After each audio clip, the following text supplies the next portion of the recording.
അമേരിക്കയിൽ താമസിക്കുന്ന ലക്ഷക്കണക്കിന് ആളുകളുടെ ഭക്ഷണാവശ്യങ്ങൾക്കായി സർക്കാർ നൽകുന്ന വലിയൊരു കൈത്താങ്ങാണ് സ്നാപ്പ് അഥവാ ഫുഡ് ആനുകൂല്യങ്ങൾ. 2026 മെയ് മാസത്തെ പേയ്മെന്റുകൾ എന്ന് ലഭിക്കും? ഓരോ സ്റ്റേറ്റിലെയും തീയതികൾക്ക് മാറ്റമുണ്ടോ? നിങ്ങൾ ഫ്ലോറിഡയിലോ ടെക്സാസിലോ കാലിഫോർണിയയിലോ അതോ മറ്റ് സ്റ്റേറ്റുകളിലാണോ താമസിക്കുന്നത് എങ്കിൽ ഈ വീഡിയോ നിങ്ങൾക്കുള്ളതാണ്. 2026 മെയ് മാസത്തെ പേയ്മെന്റ് ഷെഡ്യൂൾ, യോഗ്യതാ മാനദണ്ഡങ്ങൾ, പുതിയ ഭക്ഷണ നിയന്ത്രണങ്ങൾ എന്നിവയെക്കുറിച്ച് നമ്മൾ വിശദമായി സംസാരിക്കുന്നു. സ്കിപ്പ് ചെയ്യാതെ അവസാനം വരെ വീഡിയോ കാണണം. ആദ്യം തന്നെ പ്രധാനപ്പെട്ട ഒരു കാര്യം പറയാം. അമേരിക്കയിൽ സ്നാപ്പ് പേയ്മെന്റുകൾക്ക് എല്ലാ സ്റ്റേറ്റുകൾക്കും കൂടി ഒരു നിശ്ചിത തീയതിയില്ല. ഓരോ സ്റ്റേറ്റും അവരുടെ സ്വന്തം ഷെഡ്യൂൾ അനുസരിച്ചാണ് പണം EBT കാർഡുകളിലേക്ക് ലോഡ് ചെയ്യുന്നത്. മെയ് 2026 കണക്കനുസരിച്ച് പേയ്മെന്റുകൾ മെയ് 1 തുടങ്ങി മെയ് 28 വരെ നീണ്ടു നിൽക്കും. മിക്ക സ്റ്റേറ്റുകളും അവരുടെ അപേക്ഷകരുടെ കേസ് നമ്പറോ സോഷ്യൽ സെക്യൂരിറ്റി നമ്പറോ അല്ലെങ്കിൽ പേരിന്റെ ആദ്യ അക്ഷരമോ നോക്കിയാണ് തീയതി നിശ്ചയിക്കുന്നത്. നമുക്ക് പ്രധാനപ്പെട്ട ചില സ്റ്റേറ്റുകളിലെ വിതരണ തീയതികൾ നോക്കാം. Alaska, Vermont, Rhode Island, north Dakota തുടങ്ങിയ ഈ സ്റ്റേറ്റുകളിൽ സാധാരണ എല്ലാ ഗുണഭോക്താക്കൾക്കും മെയ് 1 തന്നെ തുക ലഭിക്കും. കാലിഫോർണിയയിൽ മെയ് 1 മുതൽ മെയ് 10 വരെയുള്ള തീയതികളിൽ കേസ് നമ്പറിന്റെ അവസാന അക്കം അനുസരിച്ച് തുക ലഭിക്കും. ഫ്ലോറിഡയിൽ വിതരണം മെയ് 1 തുടങ്ങി മെയ് 28 വരെ നീളും.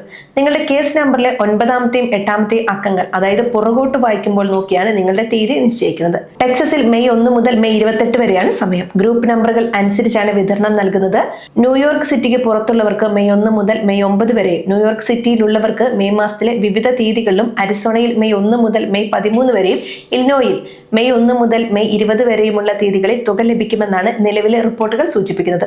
നിങ്ങളുടെ സ്റ്റേറ്റ് ഇതിൽ പെടുന്നില്ലെങ്കിൽ പ്രാദേശിക സ്നാപ്പ് ഓഫീസിലോ ഔദ്യോഗിക വെബ്സൈറ്റിലോ പരിശോധിക്കുക. 2026 സാമ്പത്തിക വർഷത്തിലെ കോസ്റ്റ് ഓഫ് ലിവിംഗ് അഡ്ജസ്റ്റ്മെന്റ് അനുസരിച്ചുള്ള തുകയാണ് നിങ്ങൾക്ക് ലഭിക്കുന്നത്.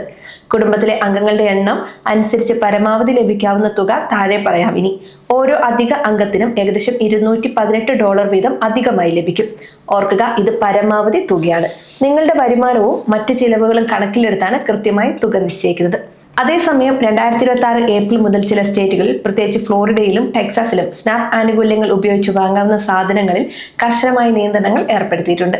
ആരോഗ്യകരമായ ഭക്ഷണശീലം പ്രോത്സാഹിപ്പിക്കുന്നതിന്റെ ഭാഗമായി ഇനി പറയുന്ന സാധനങ്ങൾ വാങ്ങാൻ EBT കാർഡ് ഉപയോഗിക്കാൻ കഴിയില്ല. 5 ഗ്രാമിൽ കൂടുതൽ പഞ്ചസാര അടങ്ങിയ സോഡകൾ, എനർജി ഡ്രിങ്കുകൾ, അമിതമായി മധുരമോ ഉപ്പോ ചേർത്ത പാക്കറ്റ് ലഘുഭക്ഷണങ്ങൾ എന്നീ ഭക്ഷണ പദാർത്ഥങ്ങൾക്ക് നിയന്ത്രണങ്ങൾ ഏർപ്പെടുത്തിയിട്ടുണ്ട്. പകരം പഴങ്ങൾ, പച്ചക്കറികൾ, പാൽ ഉൽപ്പന്നങ്ങൾ, മാംസം, ധാന്യങ്ങൾ എന്നിവ വാങ്ങാൻ സർക്കാർ പ്രോത്സാഹനവും നൽകുന്നു. ചില സ്റ്റേറ്റുകളിൽ പച്ചക്കറികൾ വാങ്ങുമ്പോൾ ഡിസ്കൗണ്ട് നൽകുന്ന ഫ്രൂട്ട് ആൻഡ് വെജിറ്റബിൾ പൈലറ്റ് പ്രൊജക്ടുകളും നിലവിലുണ്ട്. 2026 സ്നാപ്പ് ആനുകൂല്യങ്ങൾ ലഭിക്കുന്നതിന് ജോലി സംബന്ധമായ നിബന്ധനകൾ കൂടുതൽ കർക്കശമാക്കിയിട്ടുണ്ട്. 18 മുതൽ 64 വയസ്സ് വരെ പ്രായമുള്ള, വീട്ടിൽ ചെറിയ കുട്ടികളില്ലാത്ത, ആരോഗ്യവാന്മാരായ മുതിർന്നവർ ആഴ്ചയിൽ കുറഞ്ഞത് 20 മണിക്കൂറെങ്കിലും ജോലി ചെയ്യുകയോ അല്ലെങ്കിൽ അംഗീകൃത തൊഴിൽ പരിശീലന പരിപാടികളിൽ പങ്കെടുക്കുകയോ ചെയ്യണം. ഇത് ചെയ്തില്ലെങ്കിൽ 3 വർഷ കാലയളവിൽ വെറും 3 മാസത്തേക്ക് മാത്രമേ നിങ്ങൾക്ക് ഫുഡ് സ്റ്റാമ്പ് ലഭിക്കുകയുള്ളൂ. ഗർഭിണികൾ, ശാരീരിക ക്ഷമതയില്ലാത്തവർ, കുട്ടികളെ നോക്കുന്നവർ എന്നിവർക്ക് ഈ നിയമത്തിൽ ഇളവുകളുണ്ട്.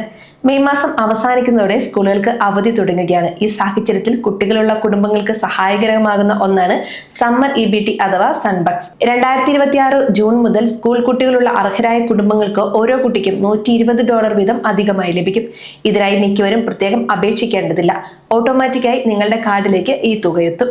ചുരുക്കത്തിൽ, മെയ് മാസത്തിലെ സ്നാപ്പ് പേയ്മെന്റുകൾ കൃത്യസമയത്ത് ലഭിക്കുന്നുണ്ടെന്ന് ഉറപ്പാക്കാൻ നിങ്ങളുടെ EBT ആപ്പ് വഴിയോ സ്റ്റേറ്റ് പോർട്ടൽ വഴിയോ തീയതി പരിശോധിക്കുക. പുതിയ ഭക്ഷണ നിയന്ത്രണങ്ങളെക്കുറിച്ച് ബോധവാന്മാരായിരിക്കുക. ഇമിഗ്രേഷൻ നിയമങ്ങളിൽ എന്ന പോലെ സോഷ്യൽ സെക്യൂരിറ്റി നിയമങ്ങളിലും മാറ്റങ്ങൾ വരാം. അതിനാൽ എപ്പോഴും അപ്ഡേറ്റ് ആയിരിക്കാൻ ശ്രമിക്കുക.